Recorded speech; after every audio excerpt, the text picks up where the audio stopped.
From the darkest reaches of space to the deepest corners of your mind. Welcome to From the Void.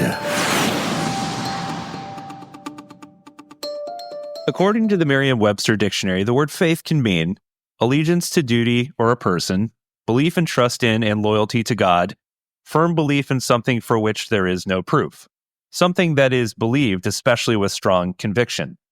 When we talk about faith specifically, as it pertains to Christianity, certain things immediately come to mind. One of the biggest ones would be the death and resurrection of Jesus Christ. The very idea that this man who lived thousands of years ago, who preached and traveled with a group of followers, was brutally killed by crucifixion, was buried, and then rose from the dead sounds like something out of a fantasy movie. And yet, it's a central tenet of Christianity. But to really believe in the unbelievable, it again comes back to that word, faith. The belief and trust in something for which there is no proof, or at least very little proof in the traditional sense. In Christianity, you have the Bible, an ancient collection of holy writings from which to refer. But beyond that, there isn't a ton of additional evidence. There are a few ancient historians who recorded a few things here and there, but this is an age long before cameras were invented, or 24/7 news channels, or social media.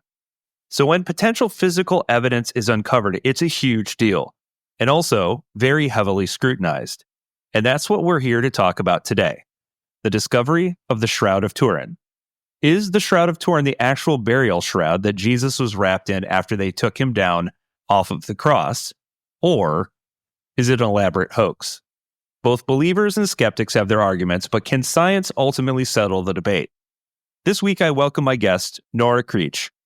Nora is part of Athonia, the international organization responsible for educating people about the Shroud through exhibits, educational initiatives, conferences, and lectures. She's an experienced lecturer on the history, science, and pastoral implications of the Shroud, and was kind enough to give us a little of her time. Welcome to this week's mystery, the mystery of the Shroud of Turin, on From the Void.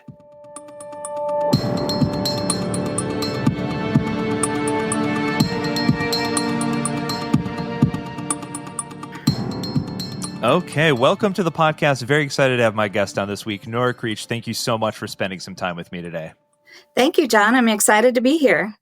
Well, before we kick it off, because I think this is a really fascinating topic as we kind of discussed before we started recording, tell folks a little bit about your background and how you came to be connected with the Shroud of Turin. So I became interested in the Shroud back in 1978. And that is a very important year in terms of the Shroud because it was the first and only time that there was a multidisciplinary study of the Shroud. And as it turns out, a member of my church community was one of the scientists who was a part of that scientific study. And so when he came back from his time in Turin, he started giving talks in our community in Colorado. And my father was very interested in the Shroud. And so my dad and I would go together. We'd go and listen to Rudolf Dichtel give his talks. And so it's been a lifelong interest of mine, really starting when I was a teenager in high school. Oh, that's a really cool connection. So tell people, because, you know, this goes back well before, obviously the 70s, like we've had possession of the Shroud for a very long time. So tell people, kind of give them the background on when was this artifact first discovered, where, and, you know, and that sort of thing. So the history of the Shroud before the 1350s is murky. So there are a lot of people who are actively working on this, historians who are actively researching where the Shroud was, how it ended up in various places in its history before the 1350s. Starting in about the middle of the 1350s, the history of the Shroud is very, very well documented. It showed up in a little village in Liray, France for the first time, and it was being put on public exposition during that time. And the family that owned it would never say how they came to own it. So that's why there's this kind of murkiness in its past. But since 1350, its history is well known. The family that owned it passed down in their family line for a few generations. And then it was procured by the Savoy family. And the Savoy were the ruling family of the northern part of Italy and the southern part of France. They were a very powerful, wealthy, influential family. And they owned the Shroud for for centuries. And in 1578, they moved the shroud to their kind of government headquarters, which was in Turin, Italy.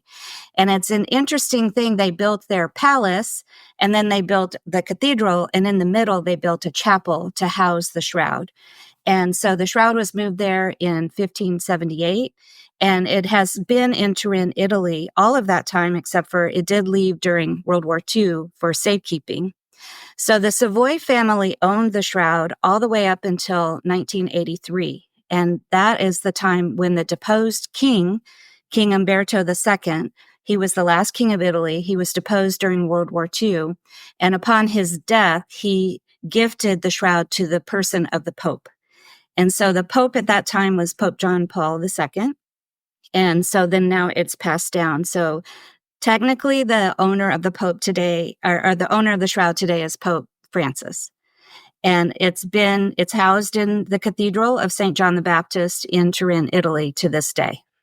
Interesting. So talk a little bit about, so obviously this initial family comes into possession of it, again, as you said, kind of murky details in terms of how and where they located it. But what do we know for a fact, for certain, as of that kind of starting point? Before the 1350s? Is that what you mean? Or just like whatever the earliest date is, like what do we know for certain about the artifact? Well, the burial cloth of Jesus is mentioned in all four Gospels. And so there is a burial cloth that is brought to the cross by Joseph of Arimathea. He's noted as a rich man, and it's noted as a fine piece of cloth. That is what is used to wrap the body of Jesus. Then we see again in the Gospel of John in chapter 20, after the resurrection, that John and Peter go into the tomb, and we often call it the empty tomb, but it really wasn't empty because the burial cloth was there. And John describes seeing the burial cloth and then also the face cloth that was folded up in a separate place by itself. And he's very clear. He says he saw and believed. So John is talking about himself and this understanding that came to him at this moment in the tomb, that he finally understood what Jesus was saying, that he had to rise from the dead. So those are really the earliest mentions of what today we call the Shroud of Turin. We could call it the burial cloth of Jesus. And from there's theories about where the cloth was. There's a strong theory that it went to Antioch with some of the disciples when they fled Jerusalem, because Antioch was a safe place for Christians. It was sort of the birthplace of Christianity. There was a big Christian community there. So there's some theories that it was there. There's also a legend that goes back to the king of Edessa, which is in modern day Turkey. And that was another place where Christianity became very strong. And there's a legend that a cloth bearing the face of Jesus was brought to the king of Edessa, and that it was safeguarded there for many centuries. There's also very strong evidence that the shroud was in Constantinople, that it was taken from Edessa to Constantinople at some time in its history.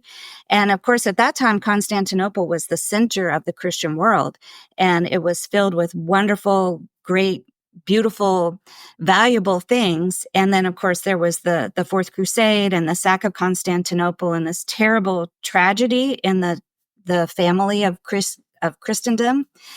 And after that time, there's what is called the missing year. So if the cloth that we think today is the burial cloth of Jesus was in Constantinople, it disappeared in 1204 after the sack of Constantinople. And then this cloth later appears in this small village in Lille, France. So, as I said, it's very murky, and there are a lot of people piecing it together, but it's still at the point of a lot of disagreement among scholars about what path it took, who owned it, how it came to be in different places at different times. Yeah, and that's interesting that we can point back to earlier references to such a cloth. And so it tends to lend a little credibility to the fact that, well, people did believe that this existed somewhere. And so, now that we have this cloth, it seems to match some of the descriptions out there. talk a little bit about the physical makeup, because, a big piece of it is, hey, this is a cloth from thousands of years ago. And how, did it survive all of those years? Because a lot of those materials would have deteriorated in a lot of cases. So it's made of linen, and linen is an organic material. It comes from the flax plant. So linen has been discovered in a lot of the Egyptian tombs. And so there's linen that's even well older than the 2,000 years of the shroud. However, the thing that makes the shroud really unique is that it's in this herringbone twill, which is a 3/1 pattern. And the thing that's most similar to that today would be your Levi's jeans. They're a herringbone twill. And so in the first century, that would have been extremely valuable to produce because it was much more sophisticated than a 1-to-1, 1/1 weave. And there have been other linen cloths discovered that are the age of the shroud, and there have been other herringbone weave cloths found, but there has not been another single cloth that is both linen and a herringbone weave from that time period. So it's a very unique artifact. It's also very enormous. People are always really surprised by how big it is. It's over 14 feet long and 3.5 feet wide. And so in terms of its physical structure, for someone to own a piece of fabric like that during the time of Christ, it would have taken a very wealthy person, as Joseph of Arimathea is described as being.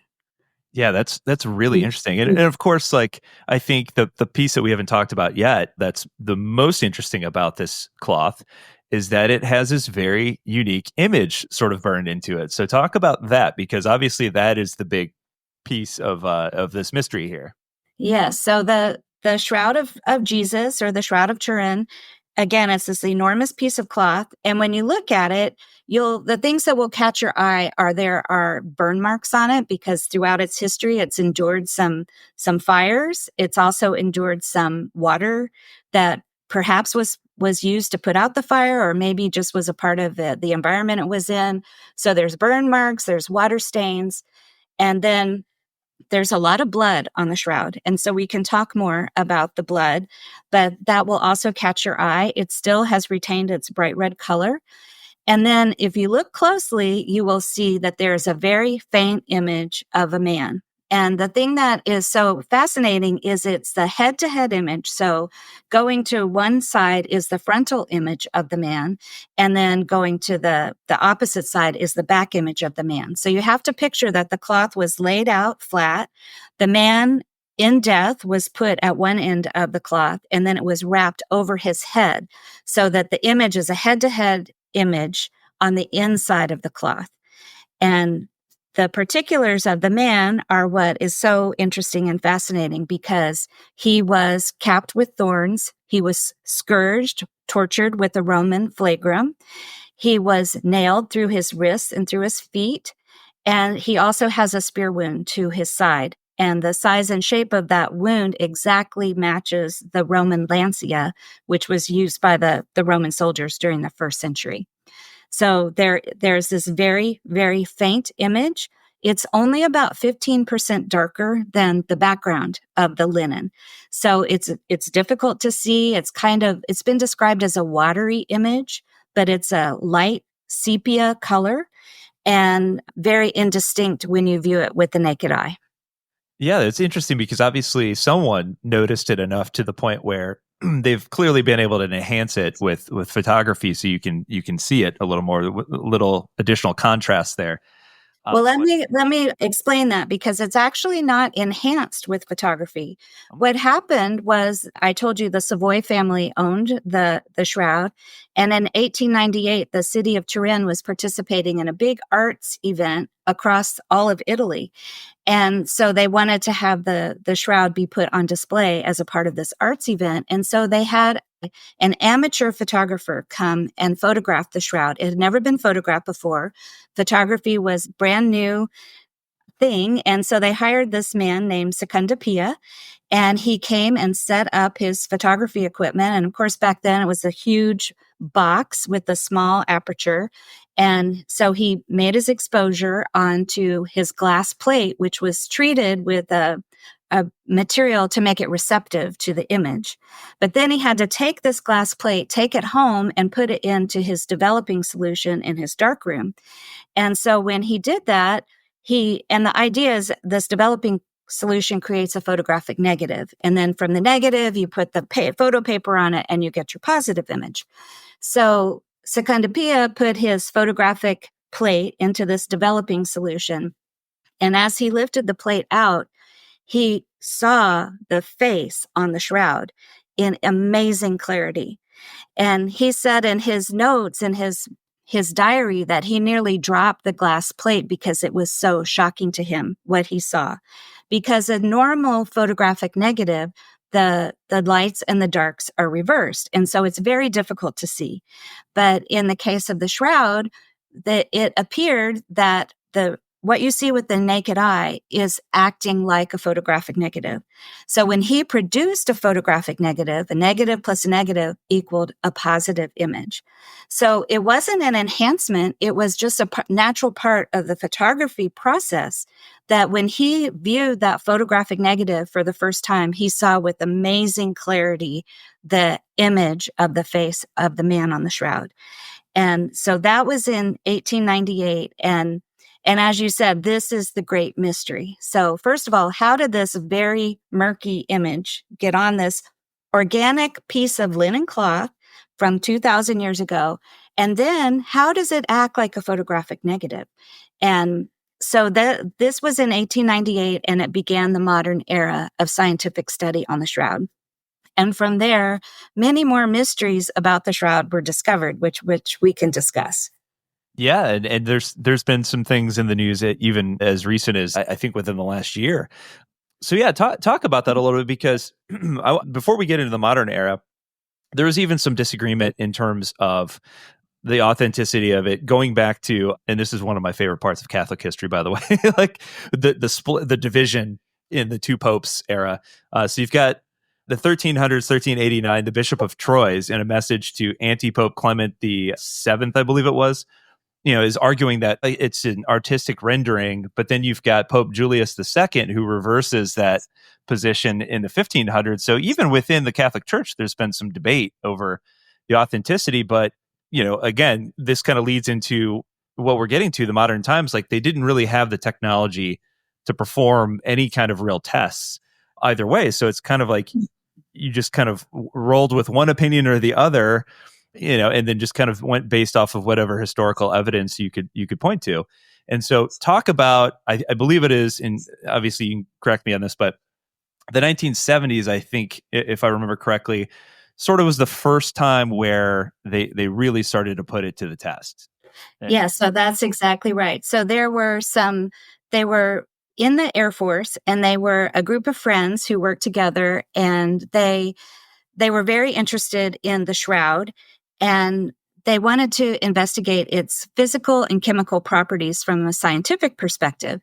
And this was in, I believe, 1976. And they had access to a machine that was called a VP8 image analyzer. And at the time, that was the ultimate in technology.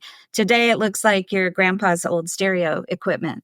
But it was an analog device, and it could take lights and darks and then create almost like a terrain map or a three-dimensional graph of the image based on the lights and darks in the image. So they took the photograph of the shroud and put it into this VP8 image analyzer. And a typical photograph would leave a very, very distorted image from the VP8. But in the case of the shroud, it created almost like a three-dimensional image of the man of the shroud. So they were able to see that the image on the shroud actually wrapped the face of a real human being. The cloth draped around the shoulders and the knees and the feet of an actual three-dimensional figure to create the image. It's not flat. Sometimes if you've ever seen like those death masks, that they are very distorted because they're wrapped around the face, and then when they flatten them out, they're distorted. But in the case of the shroud, the image created is very lifelike, because the way the image was created came came directly from inside the body itself and wasn't applied on the outside. And I'll send you some pictures to try to illustrate what I'm talking about. So this group of scientists, they were so intrigued by this discovery that the shroud contained what appeared to be three-dimensional information actually encoded in it.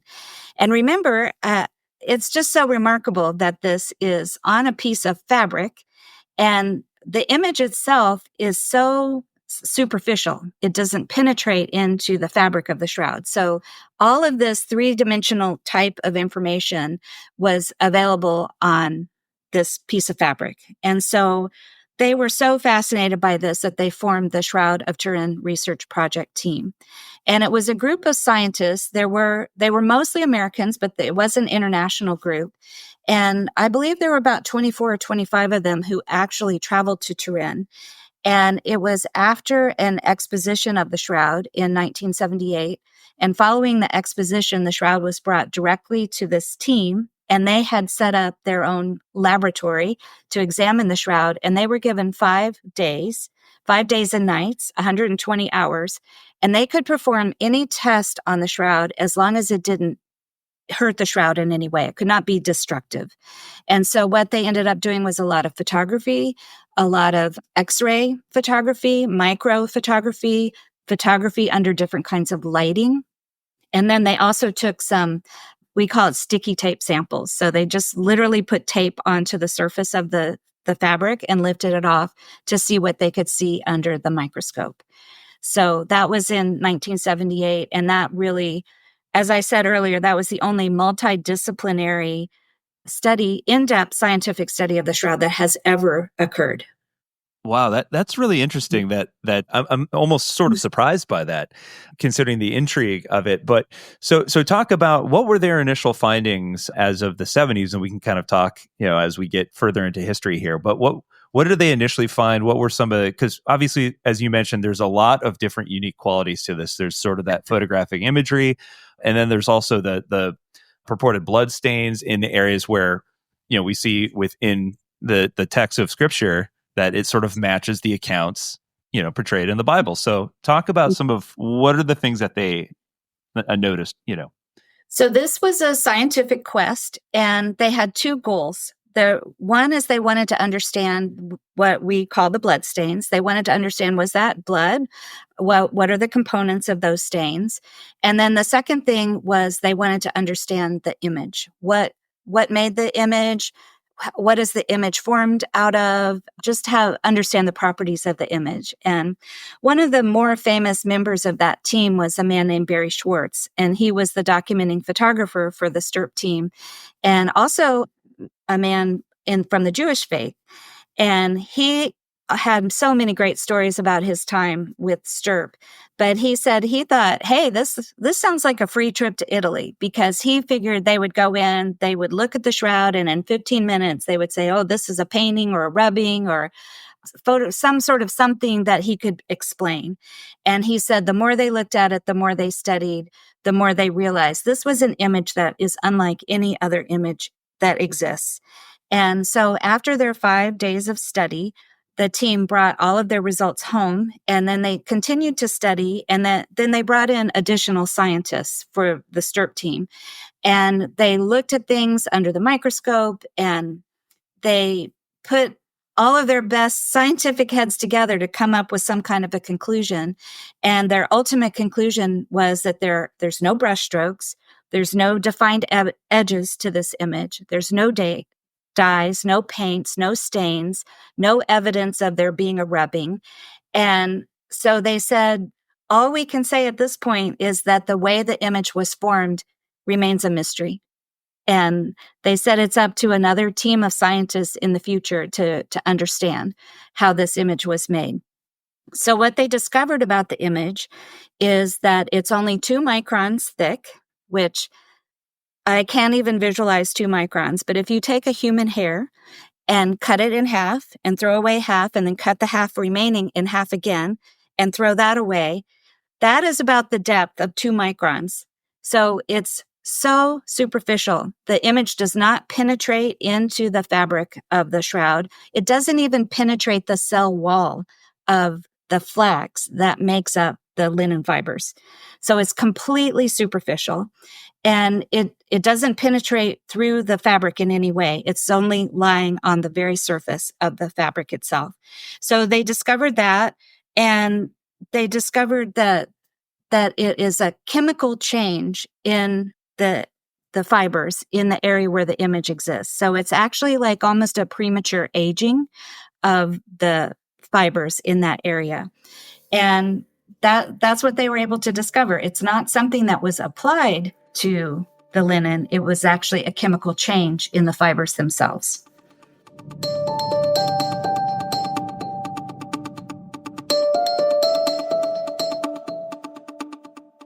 Thank you for listening to From the Void. If you enjoyed this episode or any of the prior episodes, please consider rating, reviewing, and subscribing so you don't miss a single new episode, and sharing with a friend. We'll be back next week with the conclusion of my interview with Nora Creech.